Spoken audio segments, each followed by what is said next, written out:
On se retrouve aujourd'hui pour une nouvelle vidéo.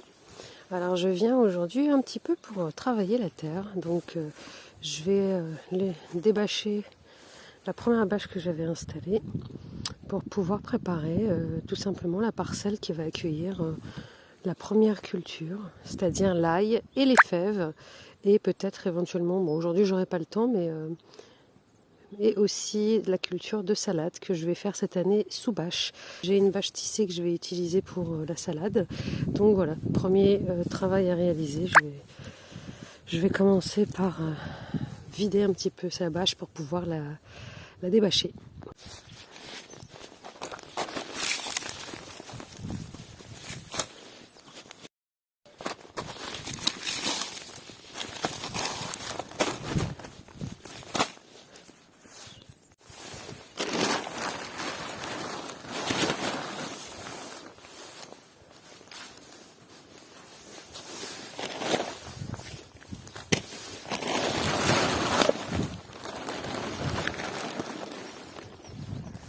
Je ne l'ai pas mis suffisamment tôt, hein, c'est pas ouf, mais ça va être quand même plus facile que de le retirer si j'avais pas mis la bâche.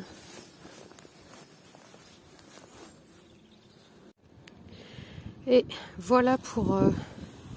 donc j'ai débâché, j'ai plié la bâche, j'ai pas retiré toute la bâche, je l'enlèverai progressivement, je débâcherai progressivement. Et voilà ce que ça donne alors. Donc ça n'a pas étouffé suffisamment pour que ce soit bien désherbé. Mais bon, c'est normal, hein. Ça fait qu'un mois et demi qu'elle a été mise la bâche. Hein. Il faut au moins 2 mois, voire 3 mois. Donc ce sera bien pour ce qui est là-bas pour les légumes d'été que je vais laisser jusqu'au mois de mai. Par contre ici, bon, c'est déjà pas mal parce que ça m'a aidé à retirer plus facilement. Voilà, donc là j'ai retourné sur la moitié où on voit la délimitation. Donc voilà, ça va être déjà un bon début. Donc je vais terminer cette parcelle qui va accueillir les fèves et l'ail. Et à côté, je reviendrai un autre jour pour faire la même chose. Voilà, après une bonne heure de travail, j'ai bien dégagé toute cette parcelle. Et là, je vais utiliser mes petits bâtons là pour délimiter, pour vraiment marquer la première zone de culture. Donc celle-ci va accueillir des fèves. De l'ail et certainement des manches-tout. Je voulais les mettre sur le grillage qui est en face, mais bon, pas sûr. Ça va me faire de l'ombre quand ça va grimper, donc voilà, pas sûr.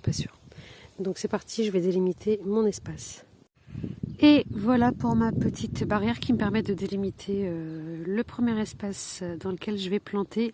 Je vais voir si j'ai la possibilité de délimiter aussi juste là et juste là avec des bambous. Voilà, des tiges de bambou ou bien des branches.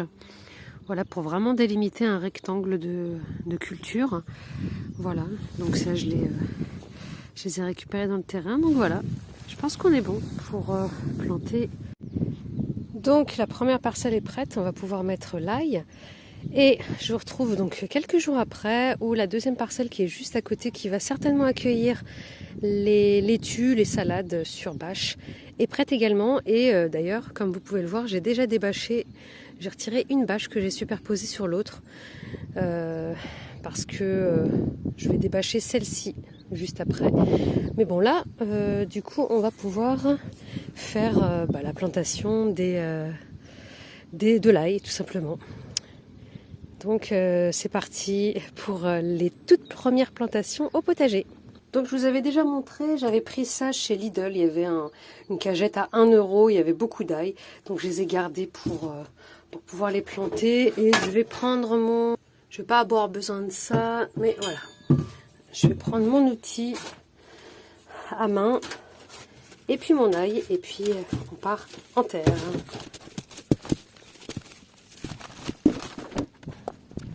Je suis venue aujourd'hui parce qu'on a une très belle journée.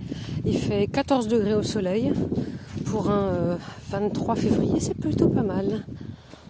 Voilà, alors juste avant d'aller directement là-bas, je vais récupérer les cailleux, je crois que c'est comme ça qu'on dit, parce que je vais pas les planter comme ça, il va bien falloir que je les prépare avant. Donc je vais m'installer juste ici et je vais ramener ma petite table.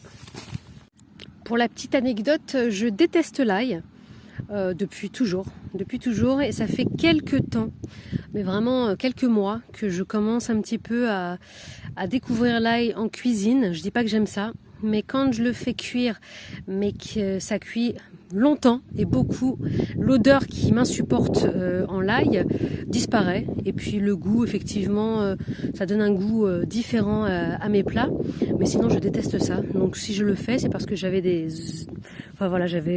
eu ça pour à peine 1 € avec plein d'autres fruits et légumes. Et vu que je les ai et que je vais pas les consommer, loin de là, et puis je vais pouvoir en offrir aussi par la suite. Donc voilà pour la petite histoire. Je crois qu'il y en a vraiment beaucoup trop parce que je compte pas faire tout ça. Donc j'ai quand même l'impression qu'il y en a beaucoup trop. Là-bas c'est l'ail rose, je vais commencer par l'ail rose, et puis celui-ci, si je vois que j'en ai trop, j'en donnerai autour de moi, ou j'utiliserai à la consommation, ou si c'est possible je congèlerai. Donc voilà. Bon bah je pense que c'est bon là, je pense que j'en ai assez. Si j'en ai pas assez, j'en rouvrirai, mais en tout cas je vais partir là-dessus. Et je vais voir combien je vais faire, parce que la parcelle dans laquelle je vais les mettre, je vais aussi mettre des fèves et des mange-tout, donc voilà, c'est parti.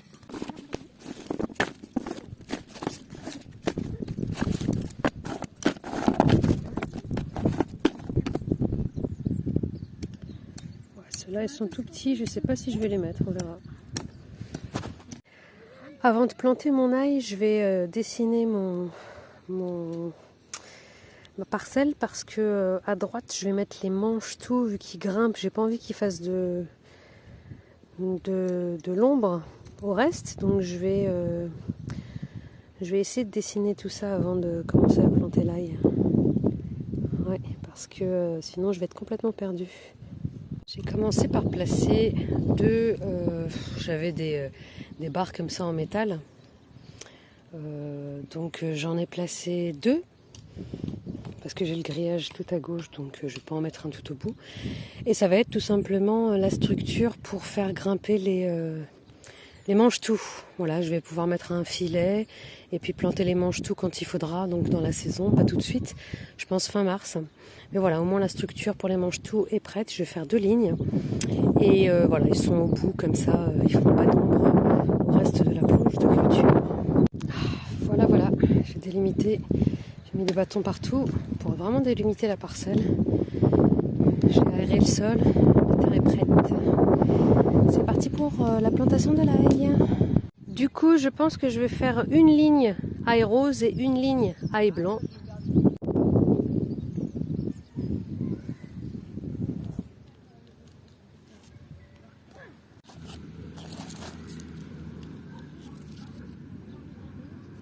Donc on met ça dans la terre et ça vers le haut, et parce que ça va pousser par là, et surtout on les enterre pas complètement, on laisse dépasser un tout petit peu légèrement le haut du cailleux.